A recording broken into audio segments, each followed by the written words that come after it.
What is up, everybody? Welcome back to the Timeless Movie Podcast, episode number 132. My name is Victor Vasquez.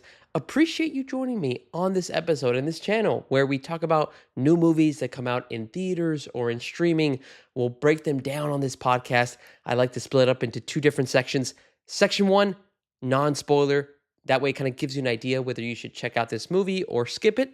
And then the second section, we dive in and we start breaking down a little bit more as to what are some of the pros and the cons of this new movie that we got to check out. And then we'll wrap up the podcast and decide whether this film, after one viewing, is timeless.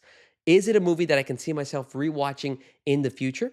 Now, this is a personal opinion. I'm just saying that is it my opinion whether it is something that I consider timeless? For you, it might be different, but that's where the fun interaction comes into play. Before we dive into this week's movie, though, I did want to call out that the Timeless Movie Podcast is available on all platforms like Spotify, Apple Podcast, YouTube. Give us a follow, listen, subscribe, do all that good stuff. That way you can hear my thoughts about some of the upcoming movies in 2025. Speaking of a recent movie review, I ended up talking about the new movie Friendship on episode 131. It was such a hilarious movie, so awkward, so cringe, but I thought it was hilarious. If you guys have checked it out, go to the comment section, listen to that episode, and let me know what you thought. I'm also available on Blue Sky and Threads, so if you guys want to interact with me there, and there's also Timeless Movie email. It's all in the description. That way we can interact a little bit more. All right, everybody, let's go ahead and dive in to this week's episode in which we are talking about the new film from Sony Pictures. It is called Karate Kid Legends. This one is directed by Jonathan Entwistle, and it stars Ralph Macchio, Jackie Chan, and Ben Wang. I have not really been in tune with the Karate Kid lore that has come out over the last couple of years. I'm going to just be honest. I've only seen the original Karate Kid, and that was recently. I have not seen Karate Kid 2, 3. I haven't seen Karate Kid from, I believe, 2010 with Jackie Chan and Jaden Smith. I haven't seen the Cobra Kai show. So there's a lot of the backstory lore that I just have never checked out.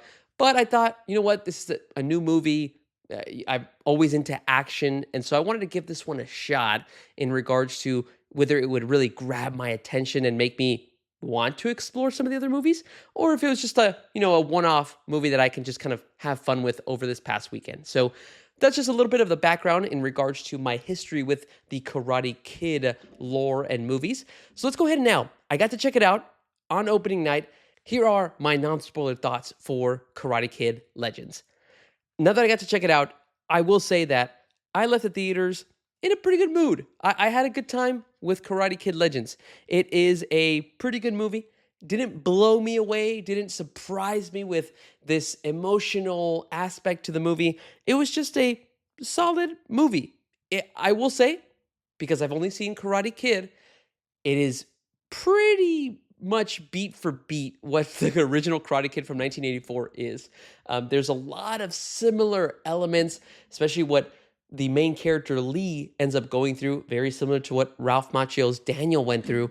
And so there's a lot of things that just remind me of the original. And so whenever there is those same kind of treads or those same steps that are taken from a movie, it kind of loses its appeal a little bit. So that's kind of what I'll say from that. Again, we'll kind of dig a little bit deeper into some other things that may have bothered me. But overall, again, I had a good time.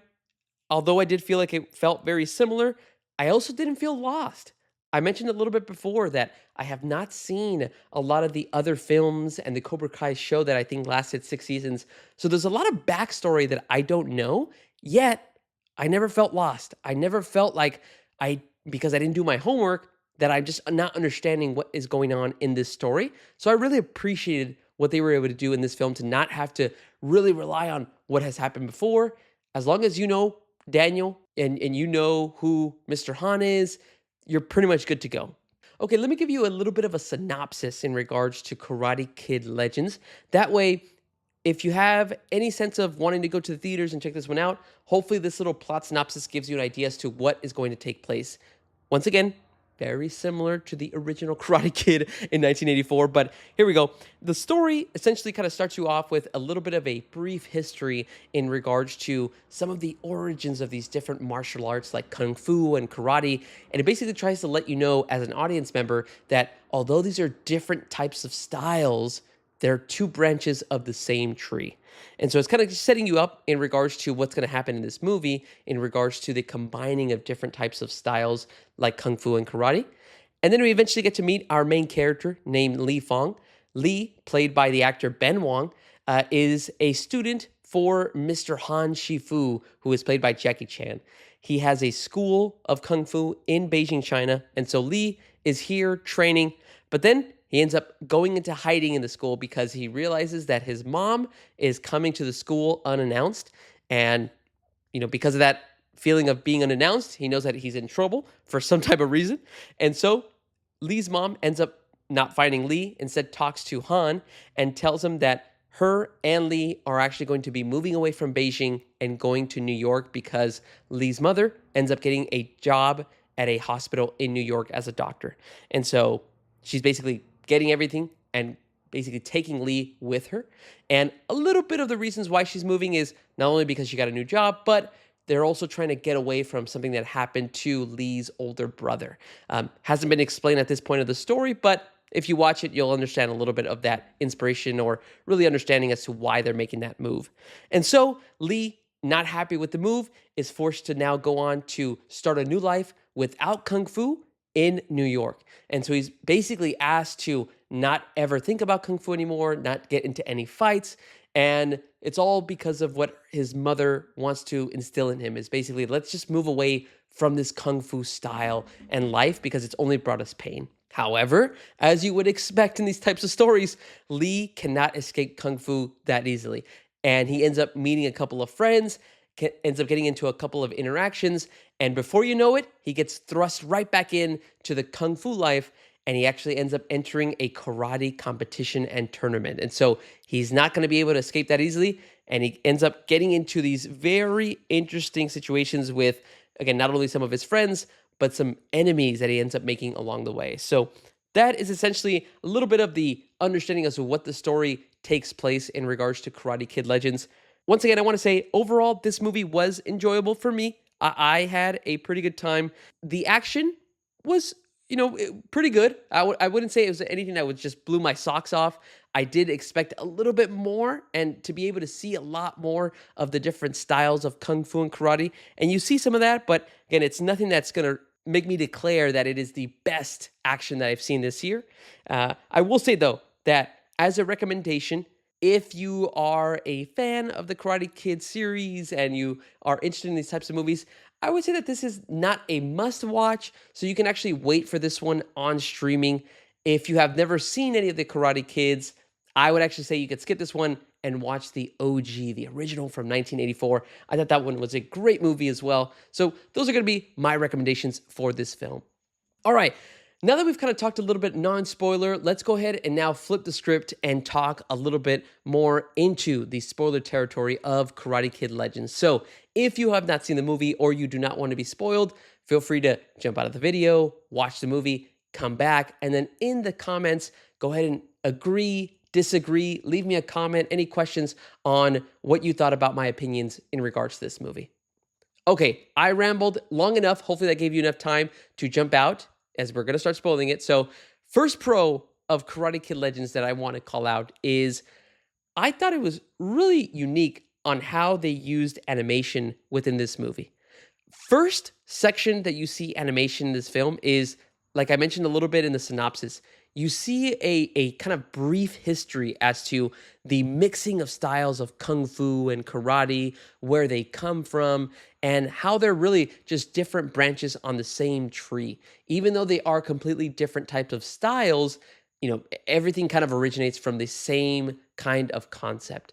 And so they use animation to kind of show that history and show the connection of not only, again, the origins of these fighting styles, but also a little bit about Mr. Miyagi as well. And again, I really enjoyed how they were able to use that kind of animation style, even though, again, it is a live action type of a movie. Adding animation, adding that extra color makes it more different and more unique than some of the other Karate Kid movies that have come out in the past. I also want to say that this animation comes back into play within the movie, not only to show the brief history, but also to add to the element and the presentation of the karate tournament. And that, I think, is where it really shines. In the original Karate Kid in 1984, they don't really do a lot in regards to prepping the audience for, well, how does a karate tournament really work? What's the scoring system? They actually don't explain any of that. They just let the audience just feel the emotion of what Daniel is going through. Here in Karate Kid Legends, they actually use the animation to explain to you, here's how you get points in karate. 1 point, body hit; 2 points, head kick or head hit in any kind of way, and then a KO if the opponent does not get up. And so they use these really cool animations to present how the karate tournament will take place.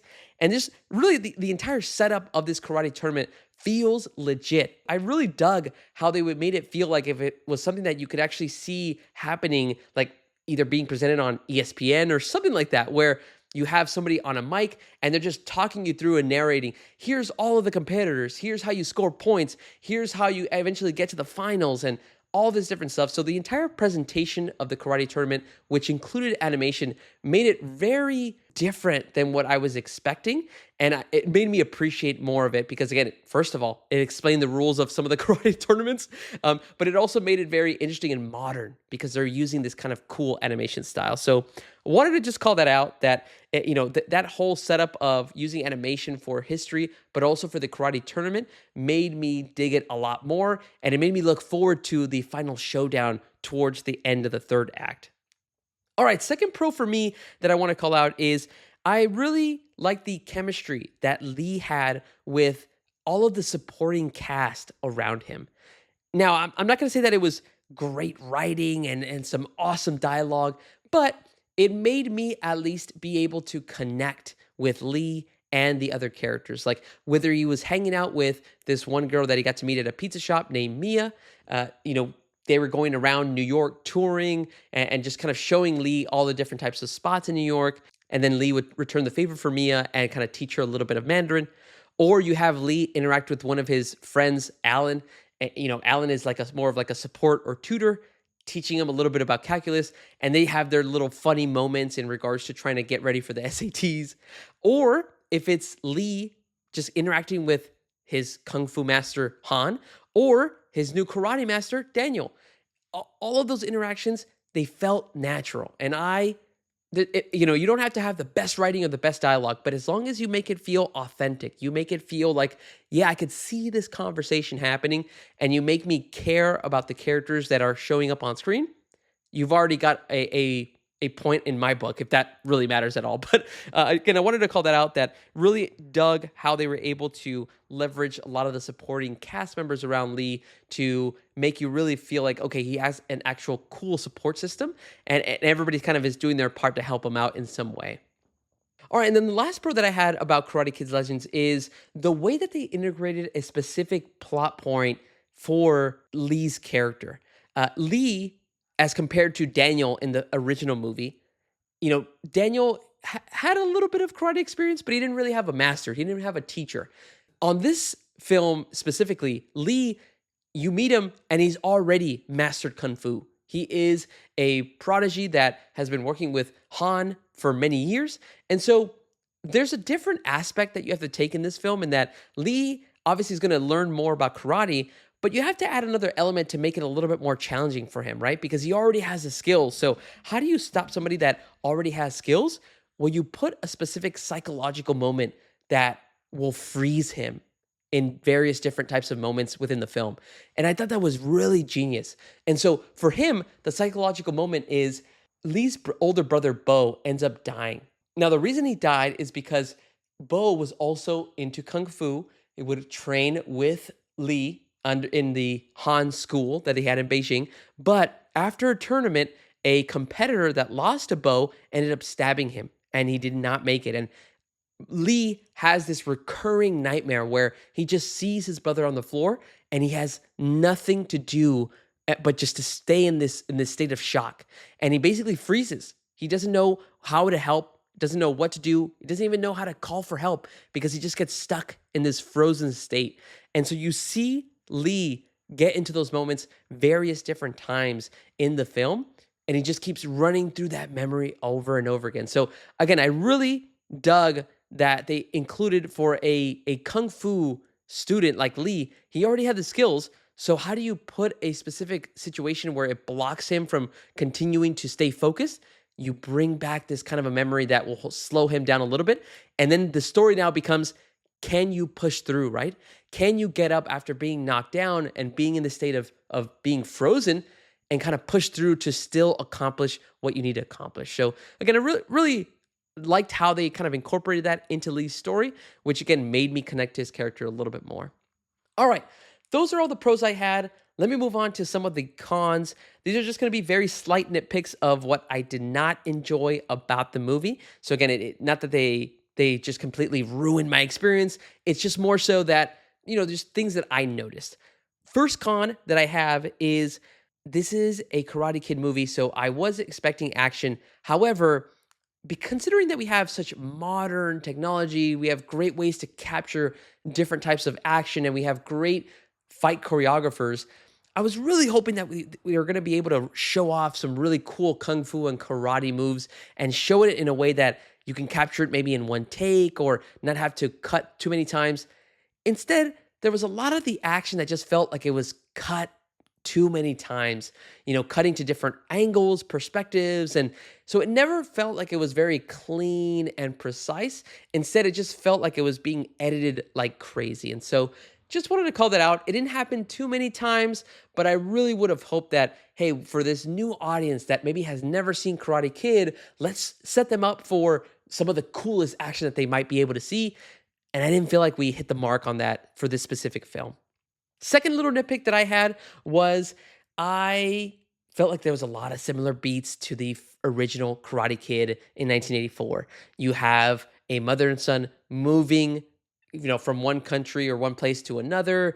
You have a rival gang or dojo or karate gym that is evil, and they're all being manipulated by this one gym coach who is just the antagonist or the villain.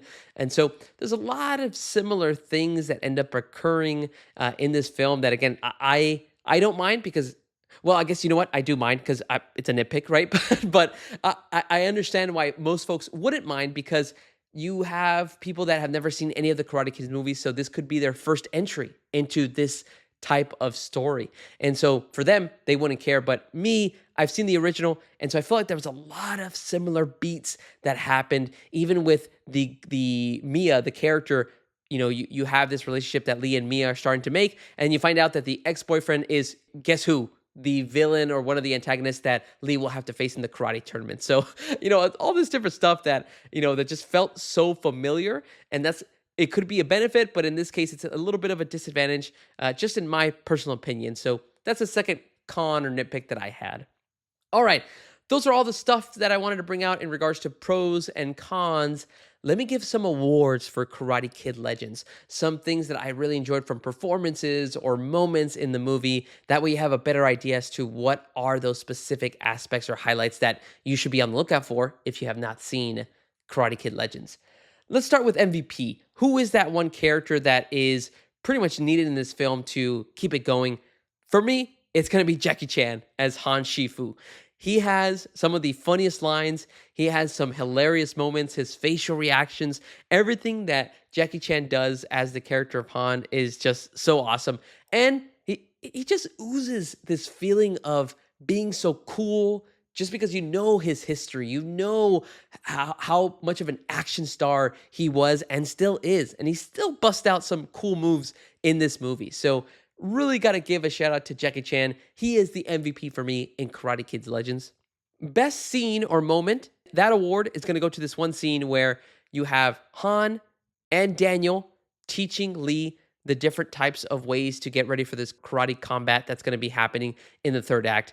But what was so funny is that in this scene, you almost have Han and Daniel kind of trying to one-up each other, using Lee as like a type of prop where like you first have Han kind of trip him and then knock him to the ground. And then Daniel goes, you know what? Actually, Mr. Han, let me show you this move right here. And it uses Lee and he drops him to the floor. And they just kept going back and forth, exchanging different types of moves and just using Lee as the prop that they can just drop to the ground at any time. That scene was hilarious of just them trying to one-up each other and show whether karate or kung fu is better. So really love that scene. Made me laugh a lot. And it was at the expense of just Lee getting knocked down by two of his masters.